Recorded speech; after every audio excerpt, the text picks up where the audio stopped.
Nabi SAW bersabda, innama ana mru'un magbud yushiku ayyatiya rasulu rabbi faujibu wa ana tarikun fikum astaqalain ma in tamassaktum bihima lan tadillu ba'di abada. Aku ini adalah seorang manusia biasa yang bentar lagi aku mati.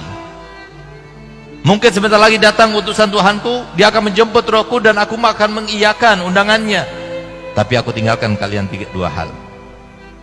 Tolong camkan baik-baik ini. Kenapa sih hadis yang dibawa terus kitab Allah wa sunnati, kitab Allah wa sunnati? Kenapa ini hadis itu kan diriwayatkan oleh Imam Hakim dan kita Mustadraknya? Kenapa kok itu terus yang dibawa? Kenapa hadis yang justru diriwayatkan oleh Imam Muslim yang lebih sahih, lebih kuat derajat kehadisannya, kesahihannya daripada hadis yang Imam Hakim itu? Rasulullah mengatakan kitab Allah wa itrati ahli baiti.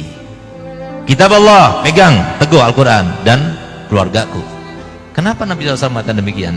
Jawab, kenapa? Ada apa? Lalu kenapa Nabi SAW di akhir hadis itu beliau mengatakan uzakirukumullah fi ahli baiti, uzakirukumullah fi ahli baiti, uzakirukumullah fi ahli baiti. Aku ingatkan kalian ya, aku ingatkan kalian lah terkait dengan keluargaku. Hati-hati, mereka keluargaku, mereka cucuku. Dan Nabi SAW berkali-kali mengatakan, aku ini adalah manusia biasa, sama seperti kalian. Subhanallah, ambil satu contoh, lihat bagaimana orang yang memuliakan dan tidak memuliakan. Ini contoh yang sangat luar biasa terkait dengan akhir zaman ini. Ada sebuah cerita yang fakta, bukan cuma cerita yang khurafat, di mana ada seorang syarifah punya anak 3. Dia beruntung yang hartanya itu bersambung dengan zuriat Nabi. Beruntung mereka yang mempunyai perhatian kepada zuriat Nabi. Nabi SAW sendiri bersabda dalam hadisnya, man sona'a ma'rufan li bani Abdul Muttalib walam yujazihi fa'ana ujazihi yawmal qiyamah. Barang siapa yang melakukan suatu kebaikan bagi Bani Abdul Muttalib, siapa sekarang? Ya para habaib di cucunya Nabi. Maka aku nanti membalasnya pada hari kiamat. Subhanallah, ini ada cerita. Tapi jangan ditiru. Ada Habib, memang gak punya dia, tapi dia malu mau minta-minta. Dan sifat Habib yang paling kental, sifatnya orang Quraisy itu begini, merendah kepada orang, paling anti. Kalau semua ada Habib yang seperti itu, terkontaminasi. Itu Habib yang terlumuri, itu namanya. Kalau Habib yang asli enggak. Coba lihat bagaimana orang Quraisy. Kenapa sih orang Quraisy itu kalau jalan itu harus pakai budak? Kenapa? Karena takut sampai jatuh sesuatu barang, dia nggak mau menunduk, itu nggak mau. Dia perintahkan itu yang namanya budaknya. Iya, kalau jatuh sesuatu yang nggak berharga, walaupun yang jatuh itu satu karung isinya dinaran, ribuan dinar, nggak diambil sama dia, diambil oleh budaknya. Dari saking merasa nggak mau merendahkan diri di depan orang. Itu sifat daripada habaib yang asli. Subhanallah, bagaimana Nabi kita Muhammad SAW kemudian mengajarkan kepada kita untuk menghormat, memuliakan mereka, sampai lihat bagaimana perhatian Nabi kepada mereka. Ini sambil contoh, ambil pelajaran tapi jangan diambil contohnya. Ada orang habaib, dia nggak mau minta-minta, apalagi sampai nipu-nipu, nggak mau. Tapi apa? Dia mau makan, dia berusaha kerja nggak dapat uang, dia cari kerjaan nggak dapat kerja, sementara dia dan keluarganya harus makan. Sehingga apa? Dia datang kepada seorang pedagang, penjual barang-barang kelontongan seperti apa, beras, ya, sembako itu ya. Dia datang, Ji, saya mau beli berasnya Ji, tapi saya nggak punya uang, mau nggak Ji, saya beli pakai kertas ini. Itulah saya katakan tadi, jangan ditiru tapi gitu. Apa isi kertasnya? Hutang kepada datukku Nabi Muhammad SAW. Hutang kepada datukku Nabi Muhammad SAW. Masya Allah, Haji itu bilangnya, Masya Allah Bib, dicium kertasnya itu. Ambil Bib, ambil. Taruh di paku. Biasa kan pedagang itu kan, notanya taruh di paku, nanti taruh lagi, nanti satu hari dihitung, tulis. Kesian deh mereka. Apalagi pas sudah capek-capek, nggak berharga lagi. Sudah capek-capek, nggak berguna lagi untuk Nabi Muhammad. Lebih kesian lagi. Hidupnya susah, pengen mikirkan duit, cari duit terus, tapi duitnya nggak berharga. Subhanallah. Numpuk. 1, 2, 3, datanglah istrinya, kamu itu dibohong-bohongi. Ya salah perempuan gitu. Dia itu begini, enggak.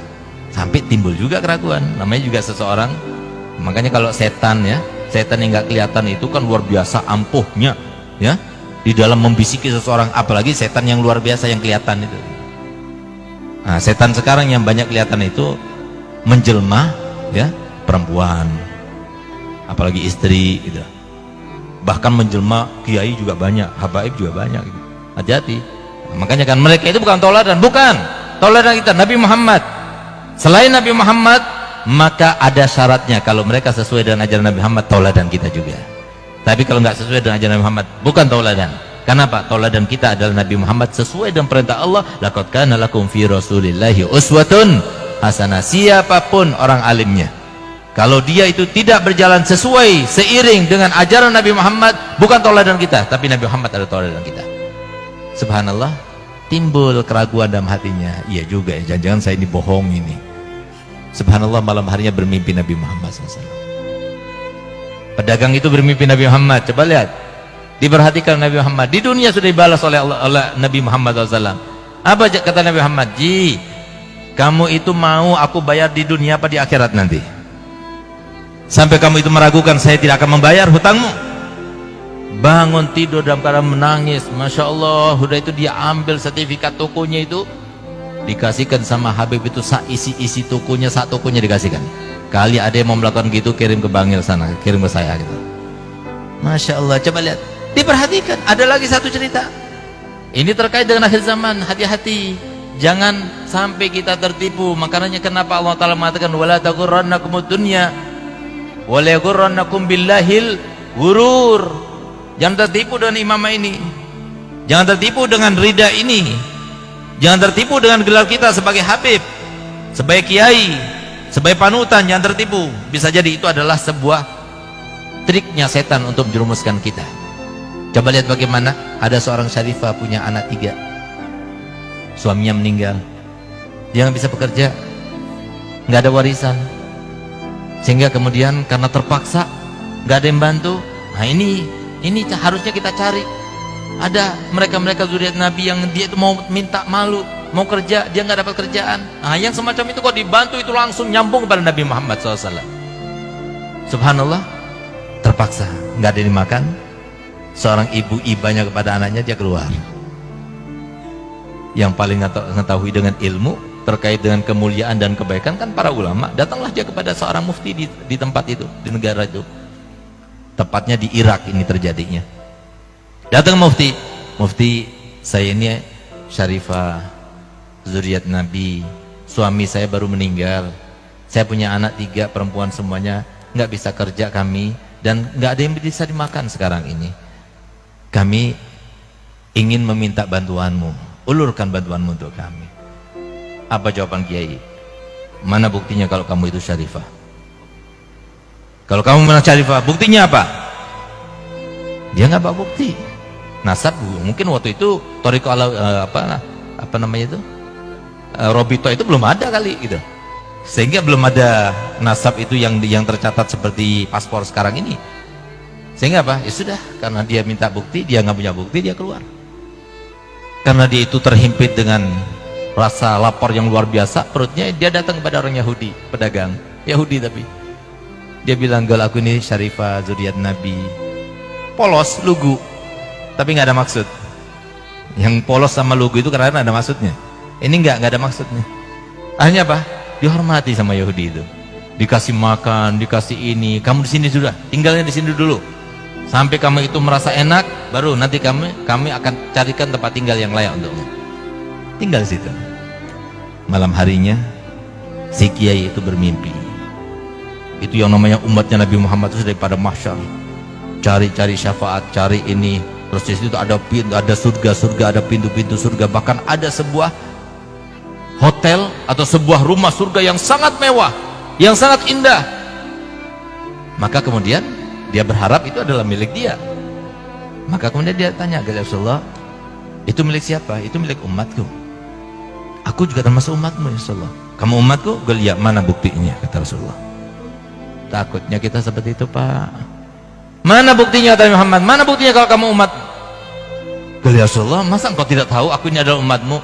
Kenapa ketika cucuku datang kepadamu, Kemudian dia mengaku sebagai cucuku. Kenapa kau masih tidak percaya dan kamu mengatakan pada dia dan melukai hatinya dengan mengatakan, mana buktinya kalau kamu syarifah? Ya Allah, kata-kata semacam itu sampai kepada Nabi Muhammad. Kita sudah lupa bahwasanya Nabi Muhammad SAW setiap hari Kamis sebelum amal kita dilaporkan kepada Allah Ta'ala, disodorkan dulu kepada Nabi Muhammad. Entah apa yang akan dilaporkan besok ini, hari Kamis besok, apa yang akan dilaporkan seminggu ini kepada Nabi Muhammad. Kata Muhammad, kalau aku melihat amal umatku baik, aku bersyukur, aku tersenyum karenanya. Dan semoga kita selalu menjadikan Nabi Muhammad selalu tersenyum pada kita. Tapi kalau amal yang disampaikan kepadaku, yang disodorkan kepadaku daripada amal umatku tidak baik, aku akan mintakan ampun. Dimintakan ampun setiap minggu. Kemudian begitu kepada cucunya Nabi Muhammad, begitu perhatiannya kepada cucu Nabi Muhammad. Subhanallah, coba lihat, hanya kata-kata saja tapi diingat oleh Nabi Muhammad. Kalau kita ini, Pak, ini saya punya anak ini, dia sebetulnya nggak mau ikut, tapi saya biasa pergi sama anak saya supaya dia itu keluar, ada PD dan sebagainya. Kalau semua tadi dihormati, dimuliakan sama Haji Bayu, saya senang. Tapi kalau semua saya datang sudah diundang Haji Bayu, begitu anak saya datang disengkat kakinya jatuh tersungkur, kira-kira saya mau nggak diundang lagi sama Haji Bayu? Nggak bakalan mau saya. Itu kenapa? Nggak bakal saya mau balas, karena saya punya ilmu. Tapi kan saya kecewa, Masya Allah Haji Bayu, setiap saya mulai khutbah pasti saya doakan panjang lagi doanya, anak saya dijatuhkan begitu. Kan kecewa saya, itu saya. Bagaimana dengan Nabi Muhammad? Subhanallah, coba lihat. Kemudian apa?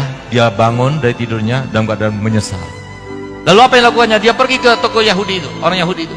Dia bilang, ada syarifah di sini, gal? Iya. Serahkan padaku. Kenapa harus aku serahkan padamu?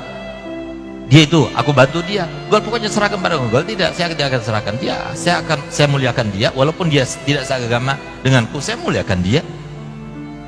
Sudah, serahkan pada saya akan berikan harta yang banyak kepadamu. Gal, tidak, saya tidak akan berikan. Kenapa? Ketahuilah bahwasanya surga yang kamu lihat di dalam mimpimu itu kata Nabi Muhammad, itu adalah untukku.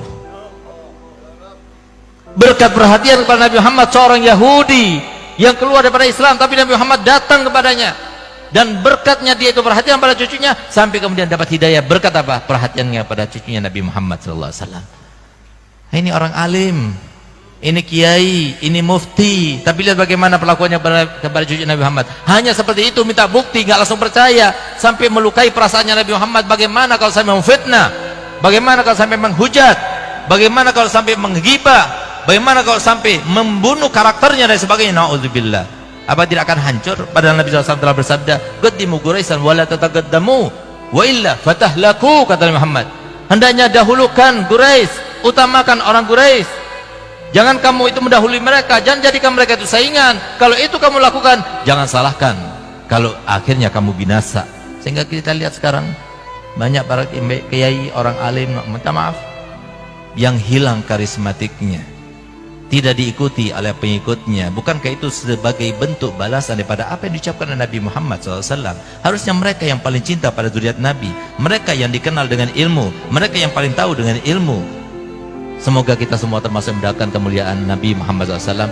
Semoga kita termasuk dicintai oleh Nabi Muhammad SAW. Semoga kita termasuk yang benar-benar menjalankan perintah Nabi, bahwa saya mendidik anak-anak kita dengan 3 hal: mencintai Nabi Muhammad, mencintai keluarga Nabi Muhammad, dan juga mencintai Al-Quran. Ya Allah, jadikanlah kami termasuk yang perhatian kepada 3 hal itu, sehingga anak-anak kami termasuk yang selamat daripada fitnah akhir zaman. Ya Allah, selamatkanlah kami semua ya Allah. Jangan biarkan kami keluar di tempat ini kecuali masing-masing di antara kami telah bermimpi Nabi Muhammad SAW dalam tidurnya sebelum meninggalnya, sehingga nanti di akhirat dia akan berjumpa dengan Nabi Muhammad SAW. Sebagaimana beliau bersabda, man ra'ani fil manam fasayarani fil yaqda. Siapapun yang melihatku dalam tidurnya, maka pasti dia akan melihatku dalam keadaan nyata. Ya Allah, berikan kenikmatan itu kepada kami semua ya Allah. Jangan biarkan keluar dari kami kecuali mereka semua yang termasuk dicintai oleh Nabi Muhammad SAW. Ya Allah, jadikanlah, selamatkanlah kami, selamatkanlah keluarga kami, selamatkanlah keturunan kami, selamatkanlah seluruh kaum muslimin siapapun mereka ya Allah, daripada fitnah akhir zaman, fitnah politik, fitnah jabatan, fitnah dunia, fitnah perempuan, fitnah keluarga, fitnah segala macam fitnah. Ya Allah, selamatkan mereka ya Allah, karena kami ingin berkumpul dengan mereka semuanya ya Allah, berkumpul bersatu padu dalam keadaan ya Allah kita semuanya dibanggakan oleh Nabi Muhammad, mendapatkan syafaat Nabi Muhammad, dipimpin oleh Nabi Muhammad, di bawah bendera Nabi Muhammad, diiringi oleh syafaat Nabi Muhammad, melintas di atas sirat bersama Nabi Muhammad. dan masuk ke dalam surga bersama Nabi Muhammad. Rabbana atina fid dunya hasanah wa fil akhirati hasanah wa qina adzabannar. Wa sallallahu ala sayyidina Muhammadin wa ala alihi wasallam walhamdulillahi rabbil alamin. Kurang lebihnya saya mohon maaf. Wabillahi taufiq wa hidayah. Wassalamualaikum warahmatullahi wabarakatuh.